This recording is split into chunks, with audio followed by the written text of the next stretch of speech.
एक दिन दो लैंड क्रूजर्स एक लंबी सड़क पर आमने सामने आ गईं। दोनों के मालकान अपने अपने घरों के सामने बैठे थे और दोस्तों के सामने अपने आप को बहादुर और ताकतवर साबित करना चाहते थे।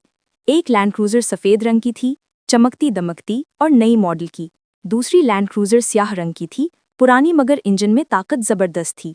जब दोनों ने एक दूसरे को देखा तो दोस्तों ने शोर मचाया, चलो आज देखते हैं कौन सी लैंड क्रूजर ज्यादा ताकतवर है। सड़क सुनसान थी। दोनों ने इंजन स्टार्ट किए, गाड़ियों की आवाज़ गूंजने लगी।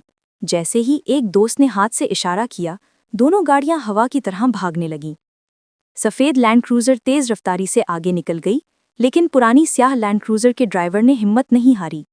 कुछ ही देर में एक मोड़ आया। सफ़ेद लैंड क्रूजर के ड्राइवर ने ज़्यादा तेज़ी की वजह से ज़रा सा कंट्रोल खो दिया और गाड़ी थोड़ा सा फिसल गई। मौका देखकर स्याह लैंड क्रूजर के ड्राइवर ने कमाल महारत दिखाई और मोड़ पर गाड़ी संभालते हुए आगे निकल गया। आखिरकार फासला पूरा होने पर सब हैरान रह गए। नई चमकती दमकती सफ़ेद लैंड क्रूजर पीछे रह गई और पुरानी स्याह लैंड क्रूजर जीत गई। सब दोस्त तालियां बजाने लगे और स्याह लैंड क्रूजर के ड्राइवर ने मुस्कुराकर कहा, असल ताकत सिर्फ गाड़ी में नहीं, ड्राइवर के हौसले और समझदारी